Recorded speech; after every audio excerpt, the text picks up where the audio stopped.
여러분은 하나님의 자녀입니까? 만약 여러분이 네라고 대답하셨는데 하나님도 여러분을 너는 내 자녀다 라고 하는 것을 어떻게 확신할 수 있습니까? 우리는 이 질문에 대해서 답을 받을 수가 없습니다. 하나님이 직접 말씀해 주시지 않는 이상 확신할 수 없기 때문이죠. 그런데 이 질문은 우리 신앙생활에 너무나도 중요한 질문입니다. 만약 우리가 어떤 사람에게 부모라고 생각하고 열심히 용돈도 보내드리고 여행도 보내드리는데 그 사람이 나에게 말하기를 너는 누구냐? 이렇게 말한다면 이것은 너무나 황당한 이야기이기 때문입니다. 그러니까 우리가 예배를 열심히 드리고 교회를 섬기는데 하나님이 만약 우리에게 너는 누구지? 라고 묻는다면 우리의 이 신앙행위가 아무짝에도 쓸모없이 의미 없는 일이 되어버리기 때문에 우리가 신앙생활하면서 반드시 물어야 할 질문은 뭐냐면 내가 정말 하나님의 자녀인가?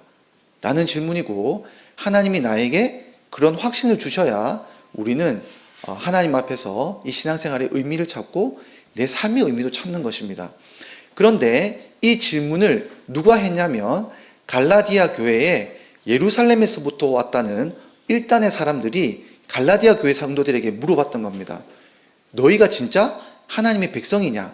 라고 물었더니 이 갈라디아 성도님들이 뭐라고 말을 해야 되는데 말문이 막혀 있을 때 이 사람들이 이렇게 말한 겁니다. 하나님의 백성으로 너희가 부름을 받았다면 똑바로 살아야 하나님의 자녀지 똑바로 살지 않는데 그게 무슨 하나님의 백성이냐 라고 말을 한 겁니다. 그래서 이 사람들이 어떻게 행동을 하기 시작하냐면 그래 맞아 우리가 율법을 통해서 우리가 올바로 살아야 하나님의 백성이 되지 라고 생각하고 열심히 살았던 겁니다. 그런데 오늘 바울이 이 소식을 듣고 깜짝 놀라서 갈라디아서를 쓰게 됩니다. 그러면서 대답을 말하는데 그건 아니야. 그건 틀린 답이야. 너희가 하나님의 백성으로 확신을 받고 싶으면 하나님에게 답을 받고 싶으면 그 방법으로는 안 돼. 똑바로 산다고 하나님의 백성이 되는 게 아니고 그건 오히려 반복음적인 것이고 반기독교적인 것이고 그리스도의 십자가를 망하게 하는 길이라고 격분해서 쓴 글이 바로 갈라디아서라는 겁니다. 그래서 우리가 앞에서 2장까지는 내용을 본 것은 그게 아니다라는 말을 들은 거예요. 근데 오늘 우리 3장부터는 왜 그게 아니라고 하는지를 설명을 해줍니다. 바울이. 왜 똑바로 사는 게 예수 믿고 똑바로 사는 게 하나님 백성이라고 하는 확신의 근거가 되지 못하는지를 설명을 하는데 이 답을 한마디로 말하자면 믿음과 율법은 다르다는 거예요. 다시 한번 말씀드립니다. 믿음과 율법은 함께 할 수 없습니다. 믿음이 있는 곳에는 율법이 없어지고 율법이 있는 곳에는 믿음이 없어져요. 자, 율법은 똑바로 살아라고 하는 명령입니다. 똑바로 살아라고 하는 곳에는 믿음이 없습니다. 믿음이 있는 곳에는 똑바로 살아라고 하는 명령이 사라져요. 그러니까 이 둘이 함께 할 수 없는 건데 예수를 믿고 난 다음에 똑바로 산다고 하는 것은 믿음과 율법을 함께 가는 거예요. 이런 방법은 통하지 않는다라는 거예요. 이게 원론상 원칙이기 때문에 이거를 알아야지만 진짜 참 하나님의 백성인 것을 확신할 수 있다라고 지금 바울이 말하고 있는 겁니다. 그러니까 오늘 우리가 알아야 될 건 뭐냐면 믿음의 법이 따로 있고 율법의 법이 따로 있어요. 두 나라는 다른 나라입니다. 믿음의 나라에서는 믿음의 법이 있고 율법의 나라에서는 율법의 법이 있어요. 이 두 나라 백성은 다른 나라 백성이고 이 두 나라는 다른 원리로 작동되는 겁니다. 이걸 원칙적으로 알아야 우리 신앙생활을 할 수 있다라고 바울은 말하고 있는 겁니다. 자, 그러면 어떻게 다르냐라고 했을 때 바울이 처음 말하는 건 이겁니다. 너희 경험을 봐라. 너희 경험을. 1절부터 5절까지 해서 바울은 경험에 대해서 이야기를 하는데 너희가 성령을 받았는데 성령, 하나님의 영을 받을 때 너희가 어떻게 받았느냐? 사도행전 말씀을 보면 이 사람들이 바울의 전도를 받고 하나님의 영을 받는데 어떻게 받냐면 그냥 전도를 했을 때 그리스도의 복음을 믿고 성령을 받았어요. 그런데 이 사람들이 그 전에 착하게 살거나 올바르게 살거나 율법을 잘 지켰거나 이런 흔적들이 없죠. 너희가 성령을 받을 때 율법을 행했느냐? 그래서 성령을 받았느냐? 아니지 않느냐? 라고 먼저 말을 합니다. 두 번째로는 너희 안에서 핍박을 받았는데 너희가 누구로부터 핍박을 받았느냐? 유대인들로부터 핍박을 받았죠. 왜 유대인들이 이 교회에 있는 사람들을 핍박했을까? 이방인들을? 왜 갈라디아 성도들을 핍박했냐면 다른 것이 아니라 바로 율법을 따르지 않고 그리스도를 따른다고 했기 때문에 이 유대인들이 너희를 핍박한 게 아니냐. 너희가 이제껏까지 견딘 이유가 뭐냐? 유대인하고 너희가 다르기 때문에 핍박을 받았는데 어떻게 너희가 유대인한테로 돌아가려고 하느냐? 너희 삶을 부정하느냐? 라는 게 바울의 이야기입니다. 마지막 세 번째로는 너희 안에 큰 일이 일어났어. 역사를 받았지 않냐? 걷지 못하던 사람이 걷게 됐어요. 안에 있던 사람들이 엄청나게 큰 병이 났고 기적 같은 일들을 경험했습니다. 그런데 그 사람들이 너희 안에서 율법을 잘 행해서 똑바로 살아서 하나님이 그걸 보고 야 너희 잘 살았으니까 너희는 정말 똑똑하니까 뭔가 했으니까 내가 너희에게 병을 고쳐줄게 라고 했냐는 거예요. 경험상으로 볼 때 하나님은 절대로 이런 원칙을 따라서 성령의 역사를 일으킨 적이 없다라는 겁니다.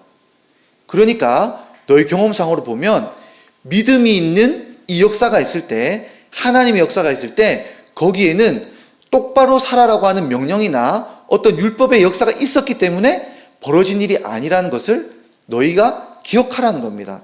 그러니까 율법과 믿음은 같이 가는 게 아니라는 거예요. 자, 그런데 그러면 이제 설명해야겠죠. 믿음의 나라는 무엇이고 율법의 나라는 무엇일까요? 라고 이야기하는 겁니다. 자, 그러면 믿음의 나라는 무엇이냐 하면 아브라함의 예를 들어서 설명하고 있어요. 믿음의 나라는. 자, 아브라함이 어떤 사람이냐면 하나님께로부터 70세가 넘어서 하나님께로부터 부름을 받았는데 자식이 없었죠. 근데 하나님이 어떤 약속을 주냐면 내가 너에게 자식을 주겠다 라고 약속을 했어요. 아브라함이 얼마나 좋았을까요? 그리고 땅도 주겠다고 해서 하나님 약속만 믿고 자기가 살고 있던 고향을 다 떠나서 그 생명무지의 땅에 온 거예요. 그런데 무슨 일이 벌어졌느냐? 몇 년이 흘러도 자식이 안 생깁니다.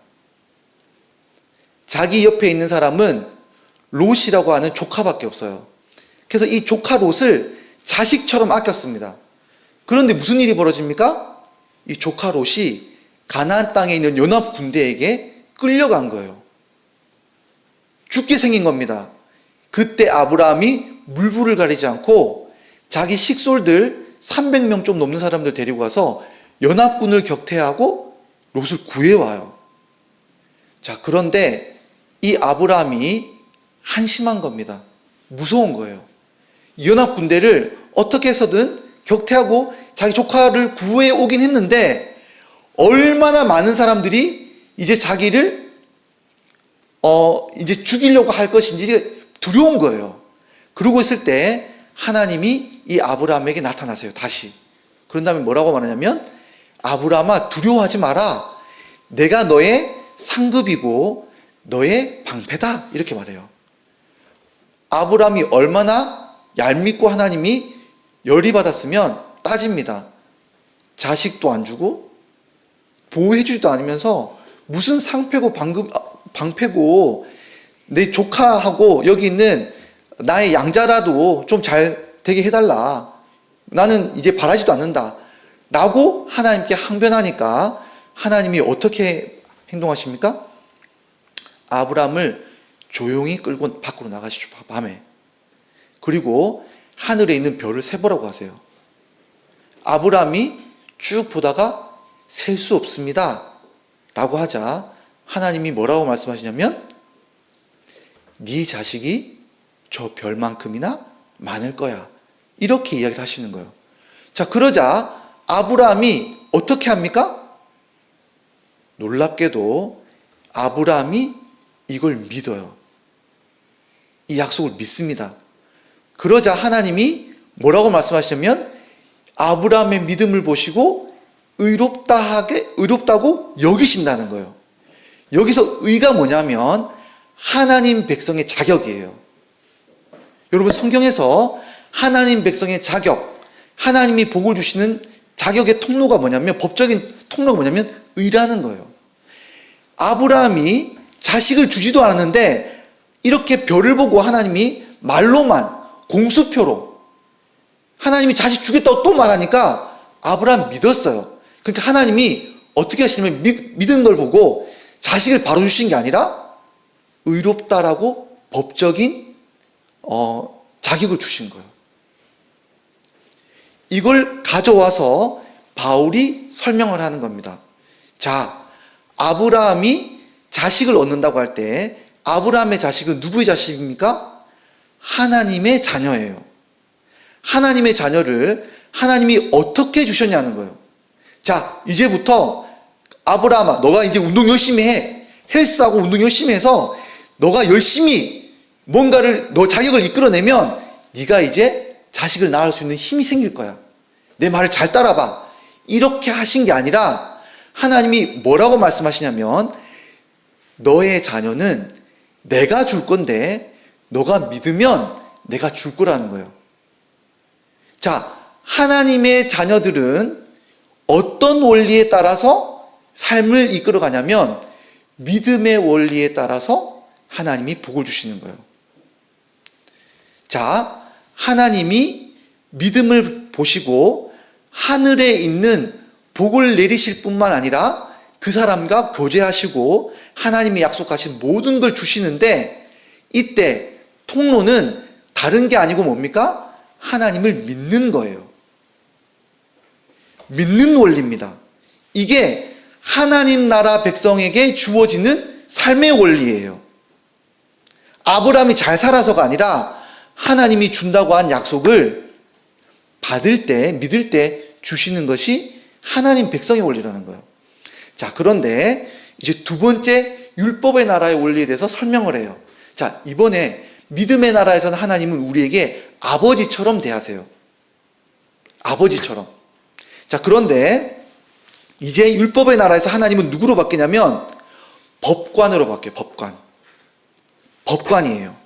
자, 여기 율법의 나라에서는 원리는 이겁니다.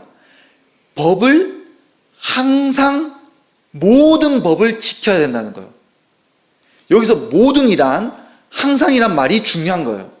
여러분, 나는 사람을 때리지도 않았어요.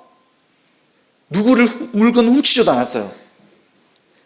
그런데 교통법규를 어겼어요. 나는 다른 법은 다 지키고 교통법규만 어겼으니까 나는 의인입니까? 아니죠. 하나라도 어기면 내가 죄인이 되는 거예요. 모든 하나님의 법칙 중에 하나님이 지키라고 명령한 것들을 하나라도 어기면 하나님이 형벌을 주시는 나라가 어디냐? 바로 율법의 나라예요. 하나님이 율법의 나라를 통해서 이루고자 하시는 그 영역들이 있어요. 하나님은 율법의 나라에서 사람들을 보시는데 하나님은 재판관으로서 모든 의, 모든 올바름을 명령하시고는 너희가 올바르게 살면 내가 상을 주고 올바르게 살지 않으면 벌을 줄 거야 라고 하나님이 대하신 태도가 율법의 나라예요. 율법의 나라. 이게 하나님이 대하신 나라가 있습니다. 잘 살아야 돼. 잘 못 살면 너는 벌 받을 거야. 이게 율법의 나라예요. 자, 그런데 율법의 나라에서 결과물이 무엇인지가 중요한 거예요. 자, 잘 살면 되지 뭐. 이렇게 말하는 사람이 있을지 모르겠지만 오늘 바울이 말하는 바는 뭐라 그러냐면 잘 사는 사람이 한 명도 나오지 않는다는 게 문제예요. 율법의 나라에 들어가는 순간 제대로 사는 사람, 진짜 하나님의 뜻대로 정의롭게 사는 사람은 단 한 명도 생기지 않는다는 게 문제라는 거예요. 율법의 나라에 들어가는 순간 모든 사람이 감옥에 들어가야 돼요. 교도소에 들어가는 겁니다. 이걸 어떻게 할 수 있습니까? 오늘 성경이 말한 바에 따르면 이렇게 말하는 거예요. 의인은 믿음으로 살 것이다. 이게 증거라고 말하는 거예요. 이게 왜 증거입니까? 여러분, 잘 보세요. 누군가가 대학에 들어왔습니다. 대학에 들어왔는데, 너 뭘로 대학 들어왔어? 저는 정시로 들어왔습니다. 정시로 들어왔다는 말은 뭘로 안 들어왔단 말입니까? 수시로 안 들어왔단 말이에요. 수시로 들어오면 정시로 안 들어왔단 말이죠. 하나님 나라의 백성이 됐습니다. 뭘로 됐습니까? 믿음으로 됐어요. 그럼 뭘로는 안 된다는 말입니까? 율법으로는 한 명도 들어온 사람이 없다라는 증거예요. 하나님 나라에 들어올 때 잘 살아서 들어온 사람은 단 한 명도 없다라는 거예요. 하나님이 두 가지 방식으로 사람을 대하는데, 한 사람, 한 나라에는 그래 잘 살아봐, 잘 살면 내가 내 백성으로 받아줄게 라고 하는 사람들이 있고, 한 사람에게는 하나님이 믿어, 그럼 내가 너를 믿기만 하면 내 백성으로 무조건 복을 줄게 라고 하는 나라가 있는데, 문제는 이 나라, 그러니까 잘 사는 행동을 보고 하나님이 받아주시겠다고 하는 나라에는 단 한 명도 통과하는 사람이 없다라는 게 문제예요.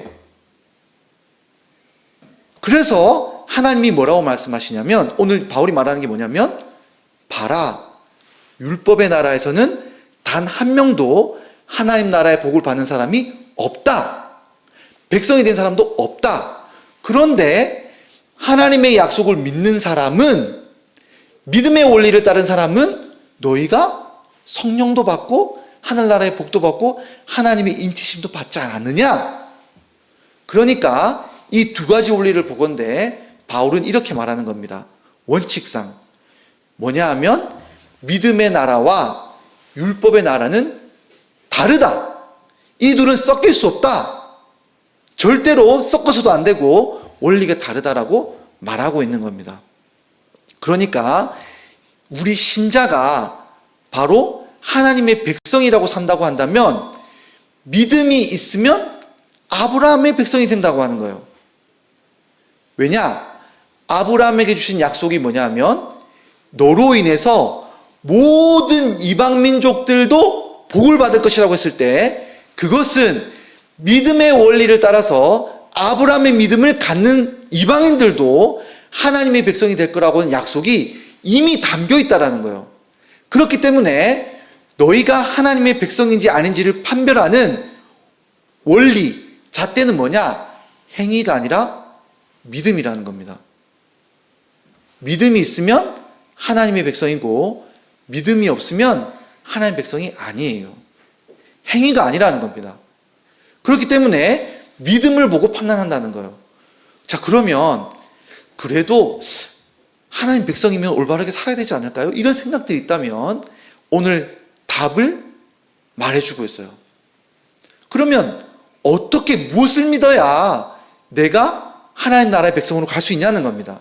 그랬을 때 오늘 바울이 말하는 바는 십자가가 답이라고 말하고 있어요. 여러분, 여기서부터 잘 들어야 되는 겁니다.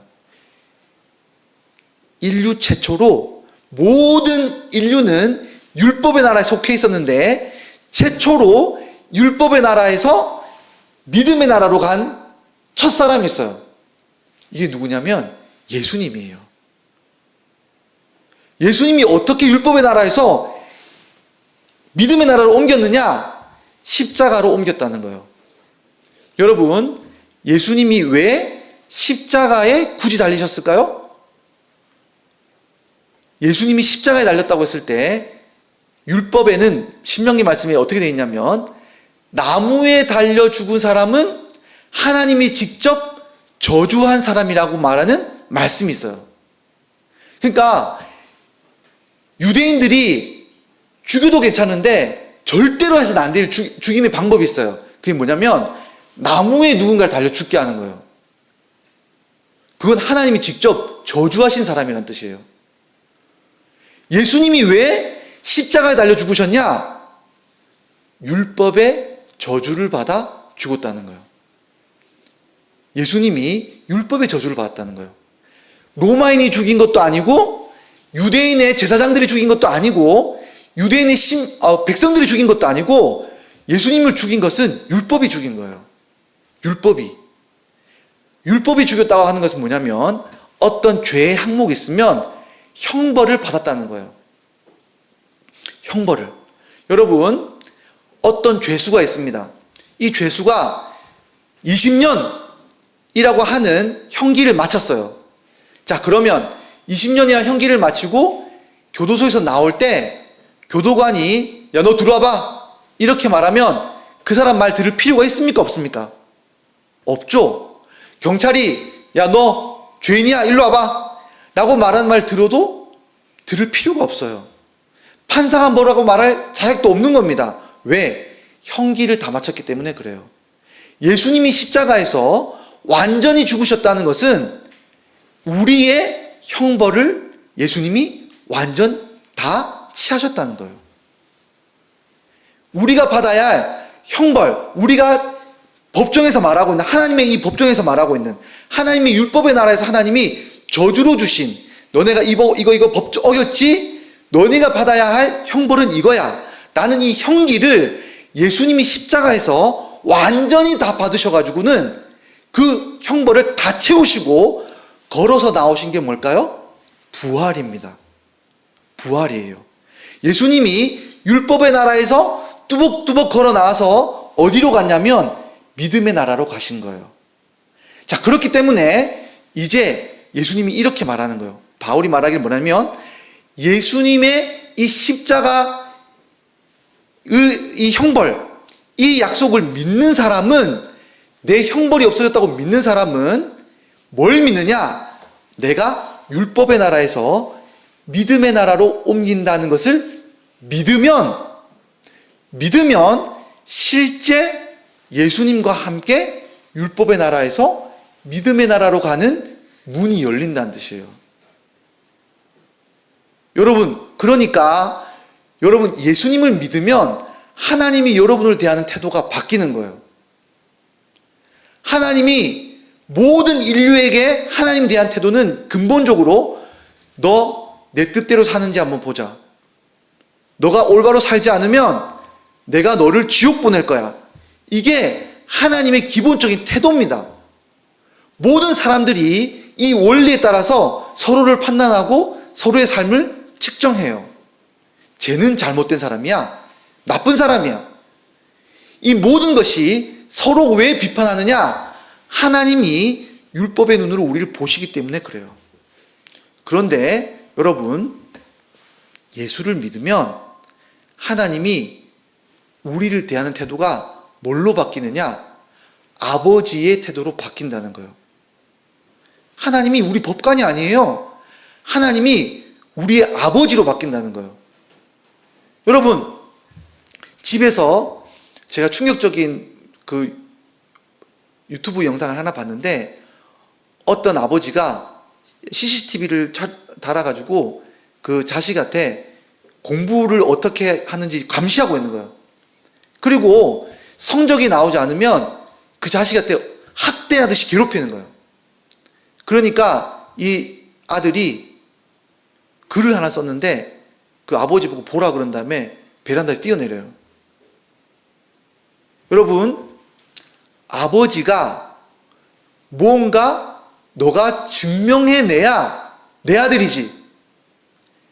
네가 뭔가를 열심히 해서 뭔가를 드러내야 진짜 내가 인정해주는 그런 관계로 설정이 되면 여러분 모두가 죽을 수밖에 없는 거예요. 하나님 앞에서. 그런데 하나님이 우리를 대해서 어떻게 말씀하시냐면 야, 너는 자식을 낳을 자격도 없고 힘도 없어. 맞지? 너는 살 수 없어. 너가 이렇게 살 수도 없고 너는 이렇게 살 자격도 없고 능력도 없어. 너가 얼마나 실패한지 내가 알아. 근데 너 내 자식이잖아. 여러분, 자식이 제대로 안 산다고 해서 부모가 그 자식에게 야, 네가 내 자식이야? 이렇게 말합니까? 하나님이 우리를 바라보실 때 못 살아도 너는 내 자식이야. 내가 너를 책임져 줄 거야. 나와 함께 살아. 라는 태도로 바뀌는 것이 믿음의 나라라는 거예요. 그런데 믿음의 나라에 들어와 있는, 이미 예수 믿고 믿음의 나라에 들어와 있는 이 자식에게, 이 자식이 부모를 향해서 내가 성적 얼마 올려야 하나님이 나를 책임져 주시겠지? 하나님 나를 똑바로 살아야지 나를 이제 조금 이뻐해 주시겠지? 하나님 내가 이번 주에 실패했는데, 내가 이렇게 살았는데, 내가 이렇게 화내고 범죄하고 누가 보기에 비난받을 이런 삶을 살았는데 내가 하나님 자식일까? 벌벌벌 떨고 있어요. 하나님이 그런 원리로 신자를 바라보지 않는다는 거예요. 그런 기준으로 살아가는 것 자체가 하나님과 우리의 관계를 완전히 망가뜨리는 행동이라는 거예요. 그래서 바울은 말하는 겁니다. 하나님 앞에서 뭔가 잘하거나 증명해내거나 행위의 원리로 살아가려고 하는 그 순간 너희가 십자가에서 구원받은 하나님의 자녀로 살아가는 기쁨이 사라질 거라는 거예요. 그래서 오늘 본문은 이렇게 말하는 겁니다. 믿음의 원리와 율법의 원리를 섞지 마라. 율법의 원리와 믿음의 원리는 다른 거다. 우리가 어떻게 하나님의 백성이 될 수 있느냐? 예수님의 십자가의 공로를 믿으면, 이제 진짜 예수님의 십자가를 믿어서 하나님이 나를 자녀처럼 받아보시고 나에게 하늘의 복을 주실 것이라고 하는 그 약속이 진짜 나에게 임할 것이라고 하는 걸 믿는 사람에게는 실제 하나님이 자녀됨을 인친다는 거예요. 하나님이 복을 주시되 약속을 먼저 주시는 거예요. 하나님 내 삶을 보니까, 하나님 일주일 동안 삶을 보니까 하나님이 정말 나를 돌보실까? 내 삶이 이렇게 힘든데, 주변의 사람들하고 나하고 관계가 이렇게 힘든데 하나님 정말 나를 사랑하시나? 라고 생각했을 때 여러분, 아브라함의 믿음을 보시기 바랍니다. 자식이 있었습니까? 자식을 주셨나요? 하나님의 복을 내가 받는 물질로, 확증으로 우린 살아가는 게 아닙니다. 내 행동으로 내가 잘 살아내서 내가 얼마를 벌어내서 하나님의 자식됨을 취하는 것도 아니에요. 그냥 믿는 거예요. 믿는 겁니다. 기다리는 거예요. 하나님이 주신다고, 나를 사랑하신다고 하는 그 믿음을 십자가를 통해 잠잠히 바라보고 기다린 사람에게는 하나님이 정말 100세가 될 때, 내 힘으로 아무것도 할 수 없을 그때에 진짜 나를 의롭게 하시고 하나님 자녀답게 만드시고 생명을 주시고 하늘의 복을 주시는 그 역사를 이루게 하시는 거예요. 그러니까 여러분, 우리가 어떻게 살아가는지를 잘 보시기 바랍니다. 열심히 못 살아서가 아니에요. 우리가 믿지 않기 때문에 확신이 없는 겁니다. 믿어야 돼요. 하나님이 우리를 통해서 보시는 것은 딱 한순간입니다. 아브라함아, 네가 언제쯤 자식 낳을 역량이 될지를 내가 보고 싶은 그 행위를 보는 게 아니라, 아브라함아, 나는 진짜 너한테 자식을 주려는, 별과 같은 많은 자식을 주려는 이 복이 확정되어 있는데 너가 언제 믿는지를 하나님은 기다리고 계신 거예요. 그 믿음을 보는 순간 하나님이 의로 확증하는 겁니다. 여러분이, 제가 하나님의 자녀로 살아가는 그 순간이 언제냐? 진짜 십자가를 보고 하나님이 나를 사랑하신다는 믿음의 순간을 확증할 때, 믿음을 드릴 때, 그때 하나님을 기다리고 계신다는 걸 기억하고 믿음을 하나님께 올려드리는 저와 여러분이 되기를 간절히 소망합니다. 이 시간 함께 하나님께 나가도록 하겠습니다. 이 시간 우리가 하나님, 내가 얼마나 잘 살아야, 하나님께 떳떳해야 하나님의 복을 받을 수 있고 하나님의 자녀가 될 수 있는 자격 요건이 생기는 게 아니라 하나님은 이미 그리스도를 바라보는 순간 나를 자녀로 인정하시고 나를 영원히 사랑할 것을 약속하셨는데 내가 믿지 못해서 하나님의 그 복락을 받지 못하고 교제하지 못하는 것을 알게 되었습니다. 하나님, 나의 믿음 없음을 용서해 주십시오. 그리고 이 시간 하나님의 믿음으로 다시 한번 일어설 수 있게 해달라고 함께 기도하며 나가도록 하겠습니다. 기도하겠습니다.